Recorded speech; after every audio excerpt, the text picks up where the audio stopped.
1994년 가을 서울에서 온 젊은 여교사 김민희가 청송초등학교에 부임했습니다. 26살의 민희는 도시 생활에 지쳐 조용한 시골에서 아이들을 가르치고 싶다고 했죠. 마을 사람들은 처음에는 반겼습니다. 젊고 예쁜 선생님이 와서 아이들이 좋아했거든요. 민희는 정말 열정적인 선생님이었어요. 방과 후에도 공부가 뒤처진 아이들을 따로 가르쳤고 주말에는 아이들과 함께 산에 올라가서 자연학습도 했습니다. 마을 어른들도 민희를 좋아했어요. 인사도 밝게 하고 어려운 일이 있으면 도와달라고 부탁하기도 했으니까요.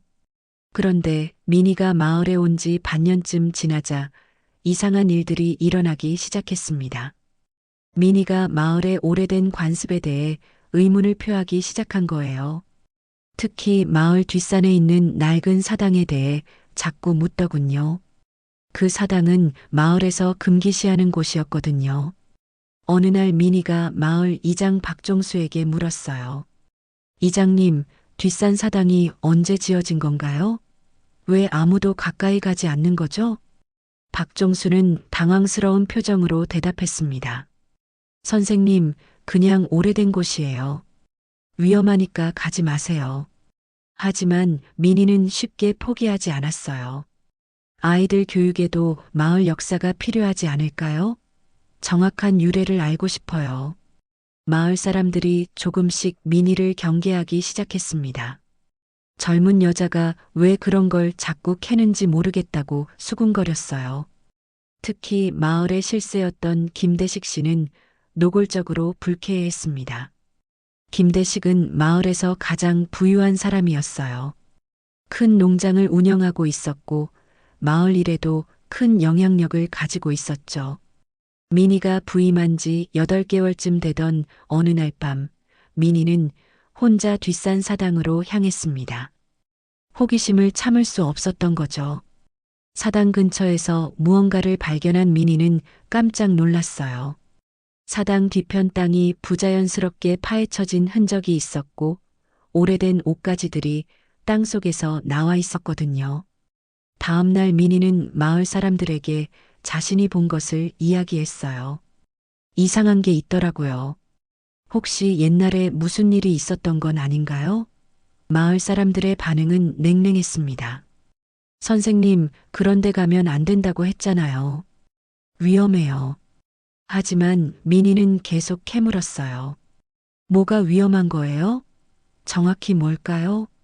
그날 밤부터 민희에게 이상한 일들이 일어나기 시작했습니다. 집 문 앞에 죽은 고양이가 놓여 있기도 하고 한밤중에 누군가 집 주변을 서성이는 소리가 들리기도 했어요. 민희는 무서웠지만 굴복하지 않았습니다. 오히려 더 적극적으로 진실을 파헤치려 했죠.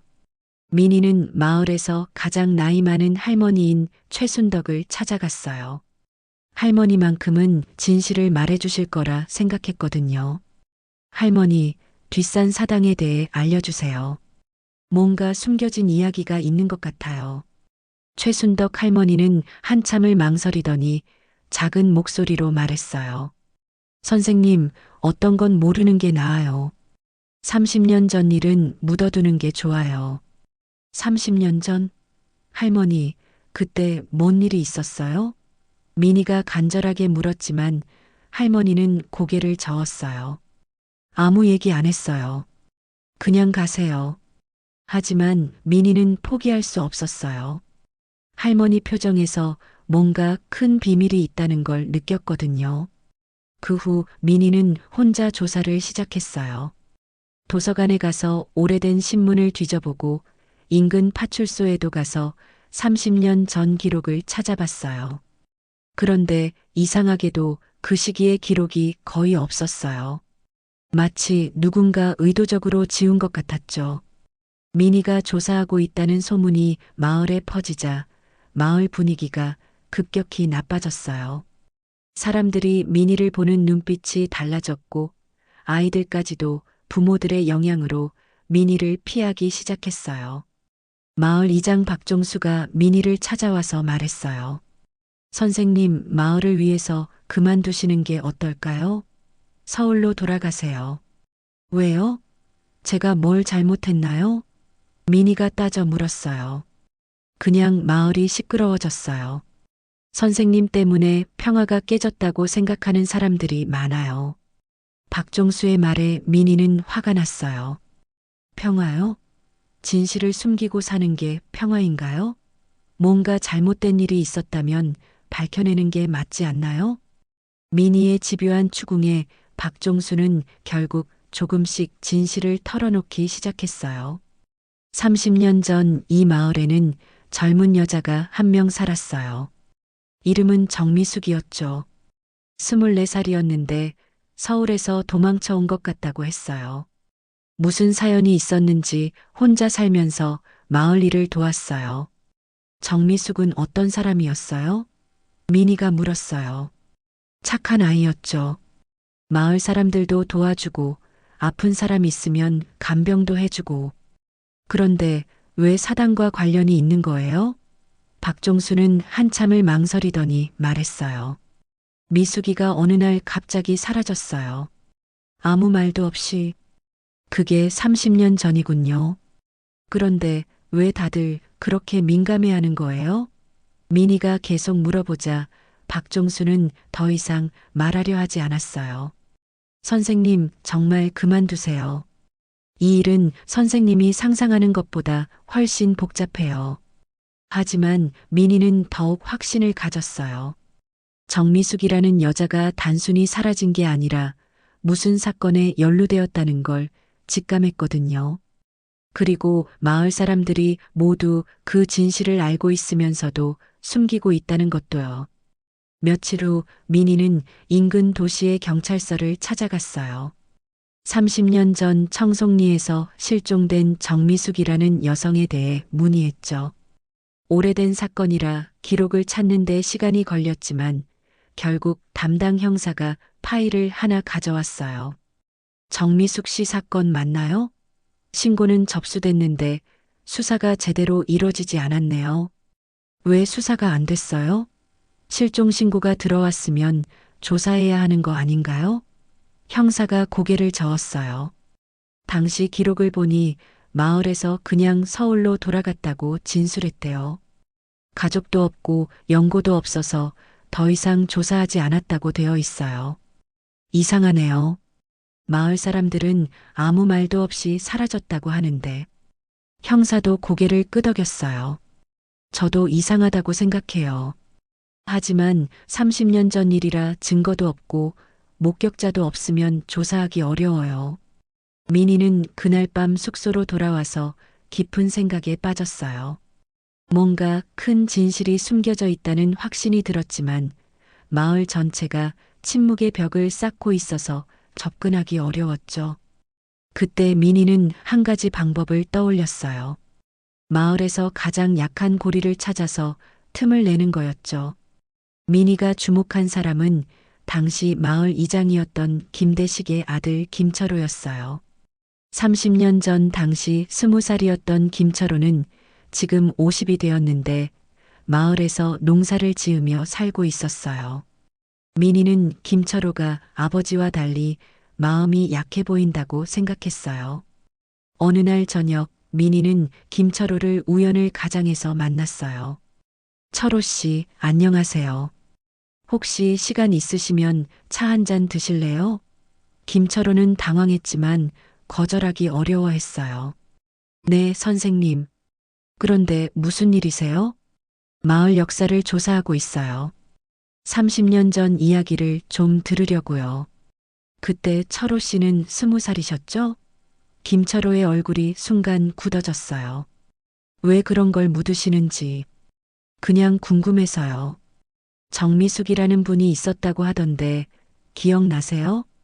김철호는 차를 마시던 손이 떨리기 시작했어요. 저 선생님, 그런 이야기는 안 하는 게 좋을 것 같아요. 왜요? 뭔가 비밀이 있는 건가요? 미니가 계속 추궁하자 김철호는 견디지 못하고 일어섰어요. 선생님, 저는 이만 가보겠어요. 하지만 미니는 포기하지 않았어요. 며칠 후 다시 김철호를 찾아가서 말했어요. 철호 씨, 저는 그냥 진실이 알고 싶을 뿐이에요. 정미숙 씨에게 무슨 일이 있었던 건가요? 김철호는 한참을 망설이더니 작은 목소리로 말했어요. 선생님, 정말 위험해질 수 있어요. 그만두세요. 위험하다고요? 누가 위험하게 하는 건데요? 김철호가 고개를 저었어요. 말할 수 없어요. 30년 동안 아무도 말하지 않은 데는 이유가 있어요. 그래서 더 말해야죠. 정의가 실현되려면 진실이 밝혀져야 해요. 그날 밤 김철호는 잠을 이루지 못했어요. 30년 동안 가슴속에 묻어두었던 그날의 기억이 되살아났거든요.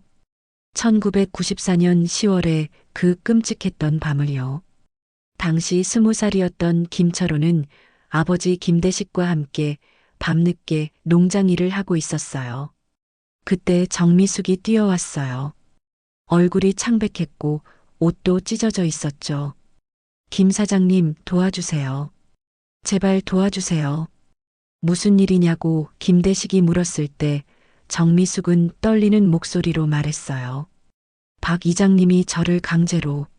제가 거부하니까 때리고. 김대식은 당황했어요.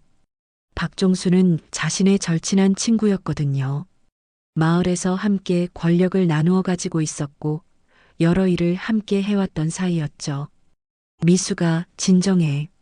무슨 일인지 자세히 말해봐.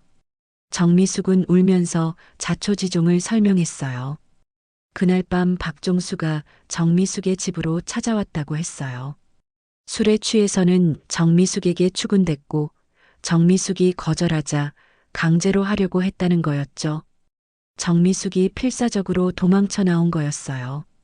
김 사장님, 이런 일을 어떻게 해야 하죠? 경찰서에 신고해야 하나요? 김대식은 고민에 빠졌어요. 박종수를 경찰에 신고하면 마을이 발칵 뒤집힐 것이고 자신도 연루될 수 있었거든요. 무엇보다 박종수와의 관계가 깨지면 마을에서의 자신의 지위도 위험해질 수 있었어요. 미수가, 일단 내가 박 이장과 이야기해 볼게.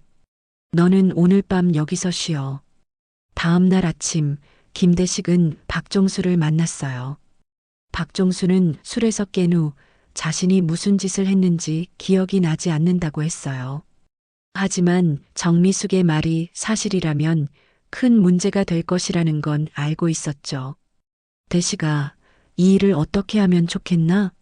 박종수가 초조하게 물었어요. 김대식은 냉정하게 계산했어요. 정미숙이 경찰에 신고하면 박종수는 끝이고 마을의 평판도 나빠질 거였어요. 무엇보다 자신들이 그동안 해온 여러 불법적인 일들까지 드러날 수 있었거든요. 종수야, 미숙이가 서울로 돌아가게 하는 게 어떨까? 조용히 해결하자. 하지만 정미숙은 쉽게 물러나지 않았어요. 저는 잘못한 게 없어요. 왜 제가 도망가야 하죠? 정미숙은 경찰서에 신고하겠다고 했어요. 그러자 김대식과 박종수는 더욱 급해졌죠. 미수가, 이걸 공개하면 너도 마을에서 살기 어려워진다. 조용히 넘어가자. 아니에요. 잘못은 잘못이에요. 저는 신고할 거예요. 정미숙이 단호하게 말했을 때 김대식과 박종수는 마지막 수단을 써야겠다고 생각했어요.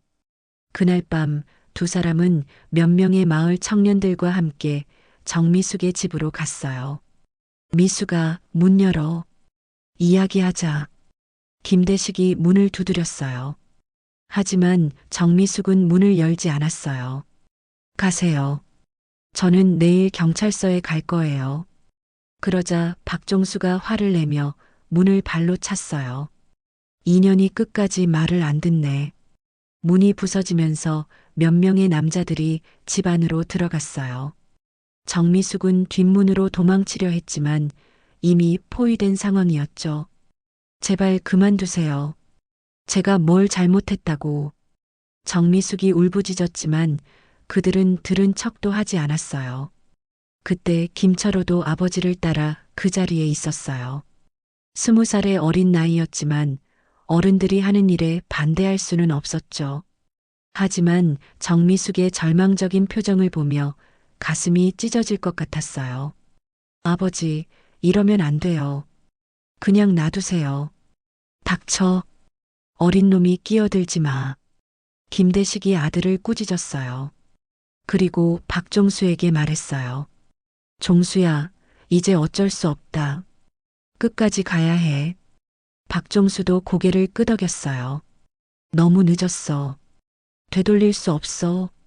그들은 정미숙을 뒷산으로 끌고 갔어요. 정미숙은 계속 울면서 살려달라고 애원했지만 아무도 들어주지 않았어요. 뒷산 사당 근처에 도착했을 때 박종수가 삽을 들고 있더군요. 종수야, 정말 이래야 하나? 김대식이 마지막으로 망설였어요. 대식아, 이미 늦었어. 이 여자가 살아있으면 우리는 모두 끝이야. 박종수의 말에 김대식도 결심을 굳혔어요. 그리고 그 끔찍한 일이 벌어졌습니다. 정미숙은 그날 밤 뒷산에서 생을 마감했어요. 김철호는 30년이 지난 지금도 그날 밤을 잊을 수 없어요. 정미숙의 마지막 모습, 그녀의 절규, 그리고 자신이 아무것도 하지 못했다는 죄책감이 평생 그를 괴롭혔거든요. 아버지와 박종수, 그리고 그날 밤 함께했던 마을 사람들은 모두 함구령을 내렸어요. 이 일은 절대 발설하면 안 된다고요. 그 후 마을 사람들은 정미숙이 서울로 돌아갔다고 소문을 냈어요. 가족도 연고도 없으니 아무도 의심하지 않았죠. 경찰이 와서 조사할 때도 모두 입을 맞춰서 같은 이야기를 했어요. 그렇게 정미숙의 죽음은 완전히 묻혔습니다. 뒷산 사당은 그 후부터 금기시되었어요. 마을 사람들은 누구도 그 근처에 가지 않았고 아이들에게도 위험하다며 접근을 금지했죠.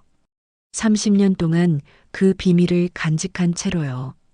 민희의 끈질긴 추궁에 김철호는 결국 모든 것을 털어놓았어요. 30년 동안 가슴속에 묻어두었던 진실을 말이에요.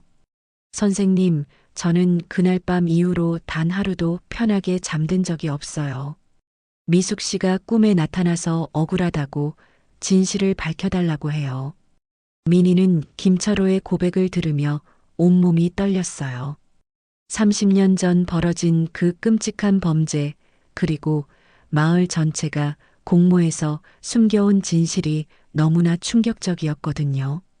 철호 씨, 이 이야기는 반드시 밝혀져야 해요. 정의를 위해서요. 하지만 김철호는 고개를 저었어요. 선생님, 증거도 없고 30년이 지났어요. 게다가 당시 관련된 사람들이 아직도 마을에 살고 있어요. 이걸 밝히면 마을 전체가 무너져요. 그래도 진실은 진실이에요. 정미숙 씨의 억울함을 풀어드려야 해요. 민희는 다음 날 바로 경찰서로 갔어요. 형사님, 30년 전 정미숙 씨 사건에 대해 새로운 증언을 들었어요. 담당 형사는 놀라며 말했어요. 정말요? 30년 만에 증인이 나타났다고요? 네. 하지만 좀 복잡한 상황이에요. 마을 전체가 연루되어 있어서요. 형사는 김철호의 증언을 바탕으로 재수사를 시작했어요. 하지만 30년이라는 세월은 너무 길었어요. 증거도 거의 없고 목격자도 김철호뿐이었죠. 무엇보다 당시 주모자였던 김대식은 5년 전에 이미 사망했고 박종수도 치매에 걸려서 제대로 된 조사가 어려웠어요. 하지만 민희는 포기하지 않았어요. 뒷산 사당 근처를 직접 파보겠다고 했죠. 경찰도 동행해서 발굴 작업을 시작했어요. 며칠간의 작업 끝에 드디어 유골이 발견됐어요. 30년 전 실종된 정미숙의 것으로 추정되는 유골이었죠. 국과수에서 감정한 결과 유골에서 외부 충격에 의한 손상이 발견됐어요. 타살의 증거였죠. 또한 유골 근처에서 발견된 옷가지와 장신구를 통해 정미숙의 것임이 확인됐어요. 30년 만에 진실이 밝혀진 거였습니다. 뉴스가 보도되자 청송리 마을은 발칵 뒤집혔어요. 30년 동안 숨겨왔던 비밀이 세상에 드러나면서 마을 사람들은 패닉 상태에 빠졌죠. 특히 당시 사건에 연루된 사람들은 모두 경찰서로 불려가서 조사를 받아야 했어요. 박종수는 치매 때문에 기억이 없다고 했지만 다른 증인들의 증언이 하나둘씩 나오기 시작했어요. 30년 동안 양심의 가책에 시달렸던 사람들이 드디어 입을 열기 시작한 거였죠. 당시 사건 현장에 있었던 마을 청년들도 모두 나이가 50이 넘은 중년이 되어 있었어요. 이 중에서 가장 용감하게 증언한 사람은 김철호였어요. 그는 30년 동안 가슴속에 묻어두었던 모든 것을 다 털어놓았어요. 아버지에 대한 원망, 자신의 비겁함에 대한 후회, 그리고 정미숙에 대한 미안함까지 모든 걸 다 말했죠. 수사가 진행되면서 더욱 충격적인 사실들이 드러났어요. 정미숙의 죽음이 단순한 우발적 범죄가 아니라 계획적인 살인이었다는 증거들이 나온 거였죠. 당시 김대식과 박종수는 이미 정미숙을 제거할 계획을 세워놓고 있었던 것 같았어요.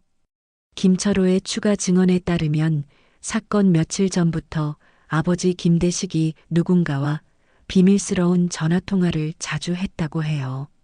그리고 삽과 밧줄 같은 도구들을 미리 준비해 놓기도 했다는 거였죠. 이는 우발적인 범행이 아니라 치밀하게 계획된 살인이라는 걸 보여주는 증거였어요. 더욱 놀라운 사실은 정미숙이 단순히 성폭행 피해만을 당한 게 아니라는 거였어요. 당시 마을 청년 중 한 명이었던 최민수가 30년 만에 입을 열었거든요. 최민수는 현재 49살로 당시 19살의 어린 나이였어요. 그는 떨리는 목소리로 증언했습니다. 미숙 누나는 박 이장의 비리를 알고 있었어요.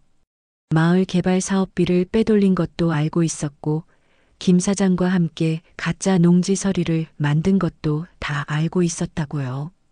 그래서 더욱 위험한 존재였던 거예요. 성폭행은 그냥 계기일 뿐이었어요. 최민수의 증언으로 사건의 전체적인 그림이 드러나기 시작했어요. 정미숙은 마을에 온 후 착한 마음으로 여러 일들을 도우면서 우연히 김대식과 박종수의 비리를 알게 된 거였어요. 당시 정부에서 시골 마을 개발을 위한 보조금을 지급했는데 이들이 그 돈을 빼돌렸다는 걸 정미숙이 눈치챈 거죠. 정미숙은 처음에는 모르는 척했어요. 마을에 정착해서 조용히 살고 싶었거든요. 하지만 김대식과 박종수는 정미숙이 언젠가 이 사실을 폭로할지도 모른다는 불안감에 시달렸어요. 특히 정미숙이 서울 출신이라 외부 사람들과 연락할 가능성이 있다고 생각했죠. 박종수의 성폭행 시도는 정미숙을 마을에서 쫓아내기 위한 계획의 일부였을 거예요. 정미숙이 수치심 때문에 마을을 떠날 거라고 생각했던 거죠. 하지만 정미숙이 오히려 경찰에 신고하겠다고 나서자 이들은 더 극단적인 방법을 선택할 수밖에 없었던 거예요. 당시 마을에는 김대식과 박종수의 비리에 연루된 사람들이 여러 명 있었어요. 가짜 서류를 만드는데 도움을 준 사람들, 보조금 빼돌리기에 침묵으로 동조한 사람들이 있었거든요. 이들 모두 정미숙이 진실을 폭로하면 큰 타격을 받을 상황이었어요. 그래서 마을 전체가 암묵적으로 정미숙의 제거에 동의했던 거예요. 직접 손을 더럽히지는 않았지만 모두가 침묵으로 범죄에 가담한 셈이었죠. 30년 동안 아무도 진실을 말하지 않은 것도 그 때문이었어요. 수사가 깊어지면서 당시 관련된 사람들이 하나둘씩 자백하기 시작했어요. 정미숙을 뒷산으로 끌고 간 청년들 중 일부는 지금도 마을에 살고 있었거든요. 이들은 모두 50 전후의 나이가 되어 있었지만 30년 전 그날 밤의 기억은 생생했어요. 당시 22살이었던 이종호도 결국 자백했어요. 저희는 그냥 겁만 주려고 했어요.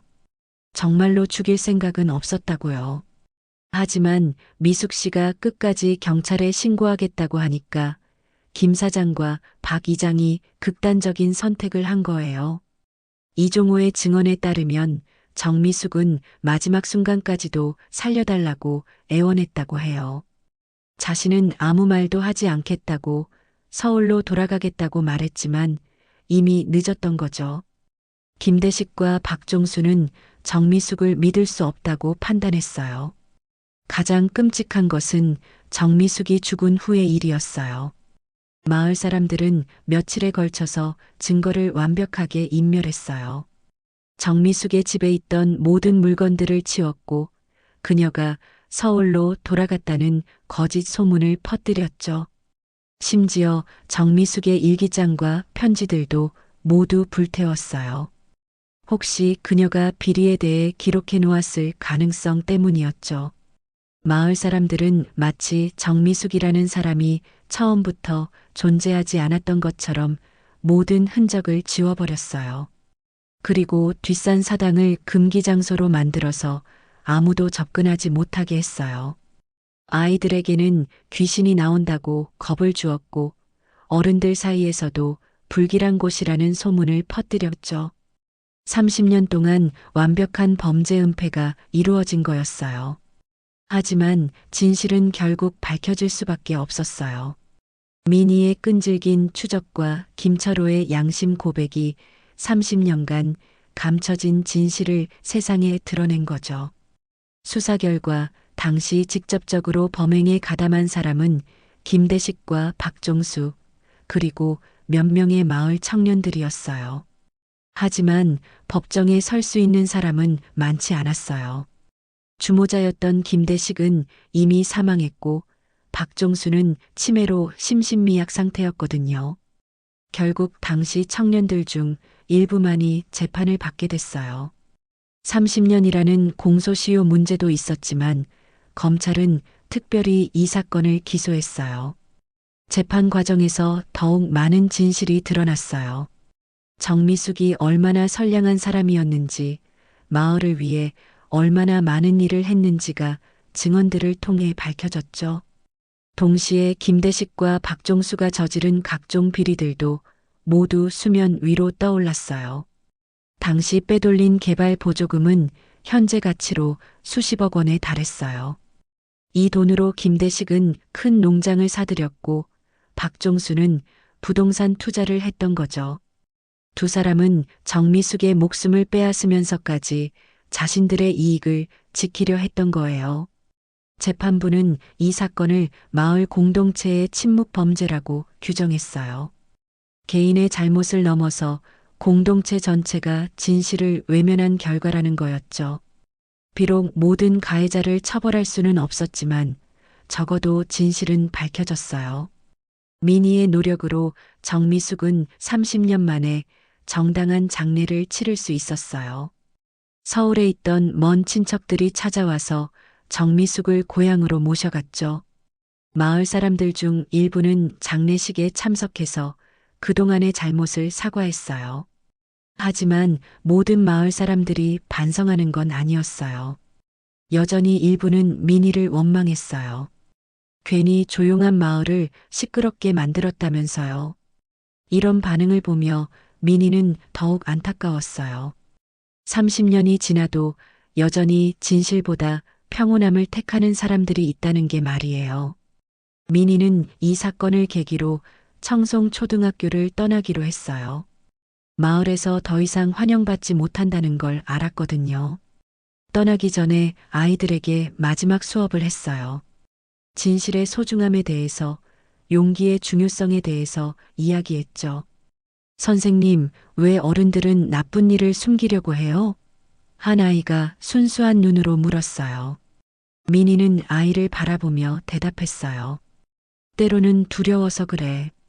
하지만 진실을 말하는 게 더 용감한 일이야. 너희들은 항상 정직하게 살았으면 좋겠어. 민희가 마을을 떠난 후 청송리는 서서히 변화하기 시작했어요. 젊은 세대들은 기성세대의 침묵 문화를 비판했고 더 투명한 마을 운영을 요구했어요.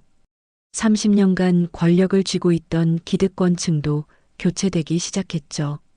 김철호는 이 사건을 계기로 마을 이장에 출마했어요. 자신의 과거를 속죄하고 마을을 올바른 방향으로 이끌겠다는 의지였죠. 많은 마을 사람들이 그의 용기를 높이 샀어요. 30년간의 침묵을 깨고 진실을 말한 것에 대해서 말이에요. 새로운 이장이 된 김철호는 먼저 마을에 정미숙 추모비를 세웠어요. 그리고 매년 그녀의 기일에는 추모 행사를 열기로 했어요. 다시는 이런 비극이 반복되지 않도록 하기 위해서였죠.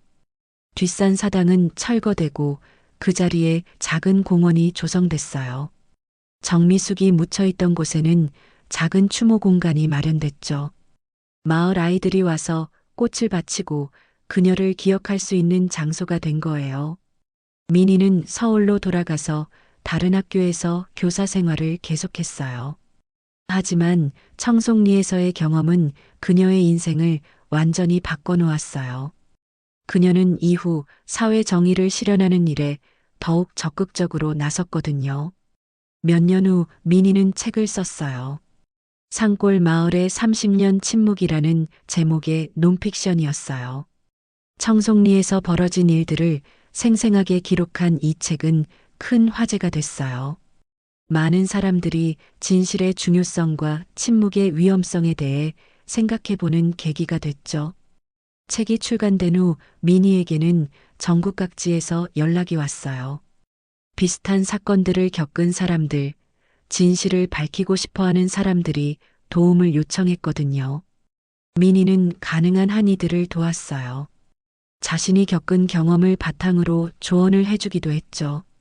청송리 사건은 우리 사회에 큰 교훈을 남겼어요.